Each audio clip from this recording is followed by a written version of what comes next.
Olá, estudante do curso de Licenciatura em Ciências Biológicas, ofertado pelo Centro de Educação à Distância da Universidade Federal do Amazonas. Seja bem-vindo. Eu sou Juliane do Carmo Pires, sua professora na disciplina Prática Curricular em Zoologia e Botânica, disciplina esta representada pela sigla IBB 086. Dedico este momento à abordagem dos fundamentos e políticas curriculares para o ensino de biologia, tema da unidade 1 de nossa disciplina. Lembre-se que você tem acesso ao conteúdo desta aula por meio do ambiente virtual de ensino-aprendizagem do SED UFAM. Então acesse unidade 1, Fundamentos e Políticas Curriculares para o Ensino de Biologia, pasta Biblioteca. Iniciemos o nosso estudo pela abordagem daqueles documentos que constituem as bases legais da educação no Brasil, a saber, a Constituição Federal, a Lei de Diretrizes e Bases da Educação, os Parâmetros Curriculares Nacionais, as Diretrizes Curriculares Nacionais da Educação e a Base Nacional Comum Curricular. Vejamos suas características. A Constituição Federal foi promulgada em 1998 e é tida como a Lei Suprema do Brasil. Ela trata a educação do artigo 205 ao artigo 214. Especificamente no artigo 205, estabelece que a educação é direito de todos e dever do Estado e da família. Será promovida e incentivada com a colaboração da sociedade, visando ao pleno desenvolvimento da pessoa, seu preparo para o exercício da cidadania e sua qualificação para o trabalho. Posterior a este documento, foi desenvolvida a Lei de Diretrizes e Bases da Educação Nacional, conhecida como LDB, Lei nº 9.394 de 96. Ela foi desenvolvida para definir e regulamentar toda a educação, além de reafirmar os direitos da educação previstos pela Constituição Federal. Um ano após o desenvolvimento deste documento, foi criado os Parâmetros Curriculares Nacionais.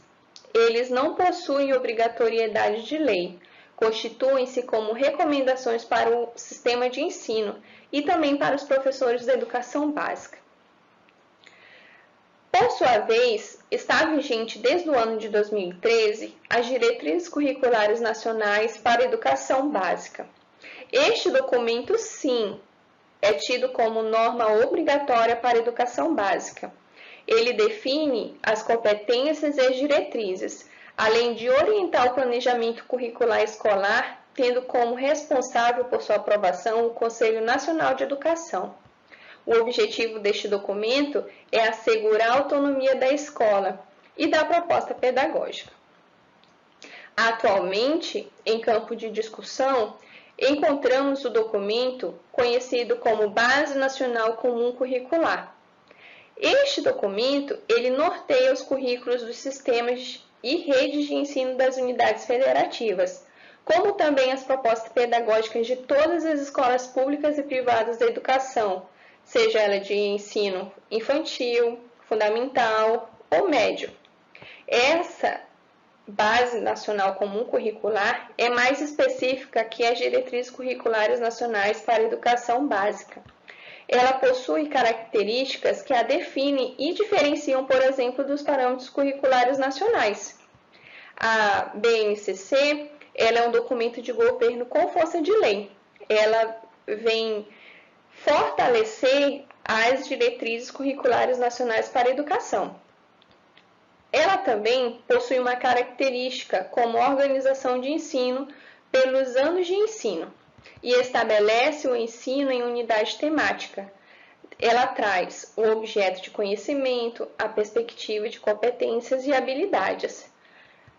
Ela vem com uma força bem maior em relação aos parâmetros curriculares nacionais, que, como o próprio nome afirma, são apenas parâmetros para que as escolas elaborem os seus currículos.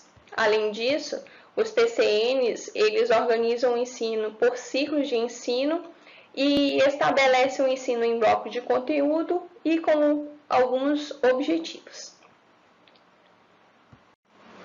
Após reconhecer as bases legais da educação no Brasil, é importante definirmos fundamentos e políticas curriculares. Mas você se pergunta, por que eu, futuro professor, preciso conhecer essas definições?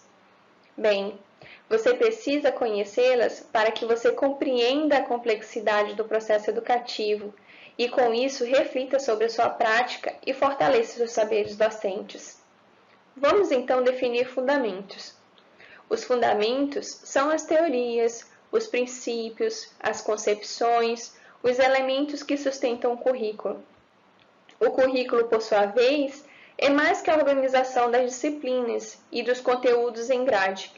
Ele faz parte da necessidade de uma comunidade, e essa necessidade da comunidade estarão diretamente relacionadas à educação dos estudantes, para que no futuro seja possível compreender e sanar as dificuldades que a comunidade tem. O currículo, ele é entendido como a seleção dos conhecimentos historicamente acumulados, considerados relevantes e pertinentes em um dado contexto histórico. Ele se expressa por meio de uma proposta que se apresenta às interações da formação e se concretiza por meio das práticas escolares, realizadas com vista a dar materialidade a essas propostas. A política curricular, por sua vez, é uma política cultural, pois o currículo é fruto de uma seleção de produção de saberes. As políticas curriculares, elas não se resumem apenas às propostas e práticas enquanto documento escritos, mas incluem os processos de planejamento vivenciados e reconstruídos em múltiplos espaços e por múltiplas singularidades do corpo social da educação. Essas políticas atuam no sentido de direcionar as ações de modo a incidir diretamente sobre o processo formativo. As políticas curriculares, podemos dizer assim, elas constituem um conjunto que faz parte das políticas educacionais, que por suas vezes fazem parte de um conjunto das políticas públicas que tratam de questões relativas ao provimento da educação. Vejamos então, como os documentos curriculares direcionam a educação? As diretrizes curriculares nacionais, elas fornecem a estrutura e as regras gerais para a educação, embasam a elaboração dos currículos e dos conteúdos mínimos para garantir uma formação comum, indicam como o professor pode mudar a realidade dos estudantes e da comunidade em que a escola está inserida. Como no Brasil nós possuímos várias regiões, as diretrizes curriculares nacionais, elas apresentam uma equidade de aprendizagem e os conteúdos básicos são ensinados para todos os alunos, enquanto é considerado o contexto em que eles estão inseridos. O parâmetro curricular nacional, por sua vez, direcionam as discussões pedagógicas feitas na escola, assim como a produção de livros e materiais didáticos. Eles assinalam orientações e referências curriculares. Os PCNs, embora não tenham força de lei, servem como parâmetros. Eles são recomendações que direcionam a elaboração, a revisão curricular, a formação inicial e continuada do professor, as metodologias abordadas e as discussões pedagógicas. A Base Nacional Curricular, ela direciona os currículos de escolas públicas e privadas da educação básica e define os objetivos e os direitos da aprendizagem. Esse documento, que tem força de lei, determina o que os estudantes devem saber antes de terminar o ensino médio. Esse documento, ele indica quais conteúdos são obrigatórios na escola e as habilidades e competências a serem trabalhadas. Então, os documentos curriculares direcionam a educação para uma melhoria. Organização curricular. Ao determinar as finalidades da educação, quem o faz tem por base uma visão social de mundo, que orienta a reflexão bem como as decisões tomadas.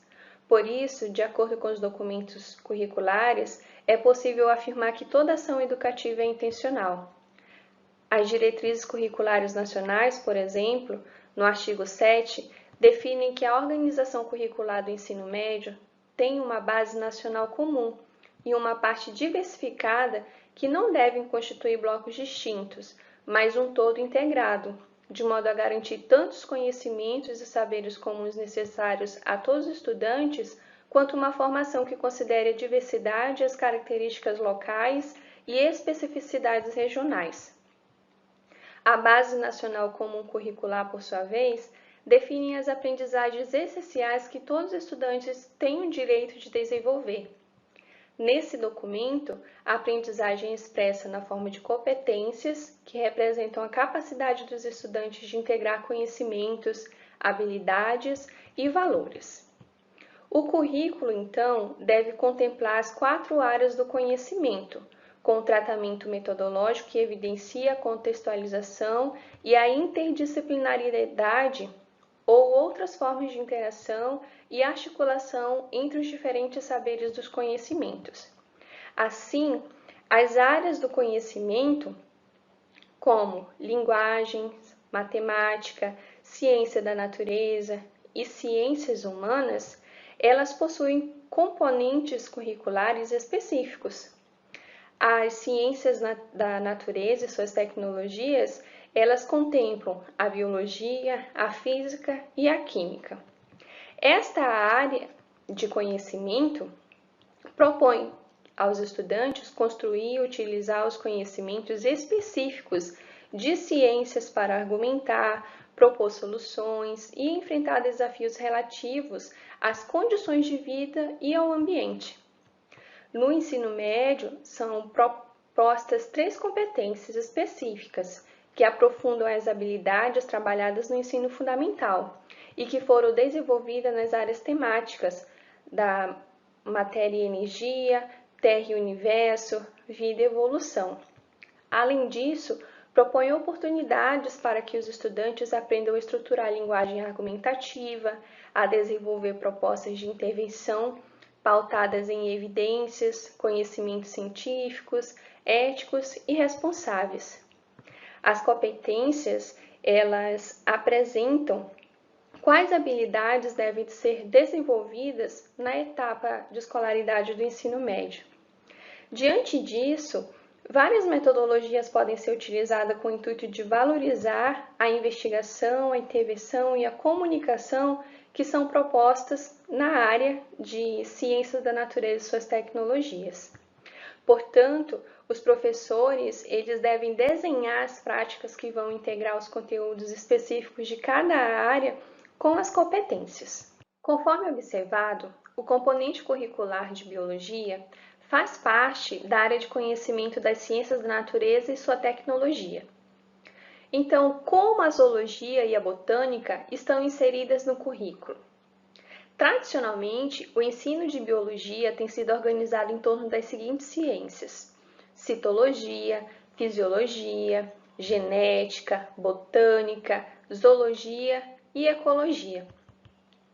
A problemática do componente curricular de biologia é que, não raramente, a ciência é pouco utilizada como instrumento para interpretar a realidade ou para nela intervir, e os componentes, ou melhor, os conhecimentos científicos acabam sendo abordados de modo descontextualizado. Por exemplo, o estudo zoológico ou mesmo botânico privilegiam a classificação, a anatomia e a fisiologia comparada. Os animais ou os vegetais são abstraídos dos seus ambientes e as interações que estabelece com os outros seres vivos geralmente são ignoradas. Discute-se a evolução anatômica dos aparelhos captadores de oxigênio ou filtradores do sangue, desconsiderando o ambiente em que essa evolução se deu. Trabalham-se as características dos grandes grupos de seres vivos, sem situá-los num ambiente real, sem determinar onde vivem, com quem efetivamente estabelecem relações, sem, portanto, tratar de questões essenciais como distribuição da vida na Terra, uso sustentável da biodiversidade, expansão das fronteiras agrícolas, desafio da sustentabilidade nacional. Com isso, deixam de ser desenvolvidos saberes práticos, importante para os estudantes exercerem a sua cidadania. Conforme os parâmetros nacionais curriculares para o ensino médio, uma abordagem por competência recoloca o papel dos conhecimentos a serem aprendidos na escola. Eles se tornam recurso para que o indivíduo, diante de situações de vida, tome uma decisão, identifique ou enfrente um problema, julgue um impasse ou elabore um argumento. Ou seja, o ensino por competência nos impõe um desafio, que é organizar o conhecimento a partir de situações de aprendizagem que tenham sentido para o estudante, que lhe permitam adquirir um instrumento para agir em diferentes contextos e principalmente em situações inéditas da vida. Parabéns por acompanhar a abordagem dos fundamentos das políticas curriculares para o ensino de biologia. Neste momento, eu gostaria de te convidar para participar do fórum, compreendendo as políticas curriculares com ênfase no ensino de zoologia e botânica. Você tem acesso a essa atividade por meio da unidade 1 da nossa disciplina.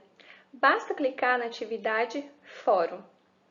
Nesta atividade, eu gostaria que você dialogasse comigo e expusesse sua compreensão sobre os seguintes questionamentos. O que são fundamentos e políticas curriculares? Como a prática docente e o ensino de biologia são influenciados pela composição curricular? E de que modo é possível compreender a zoologia e a botânica como temas importantes para o conhecimento? Vamos lá, participe! Bons estudos!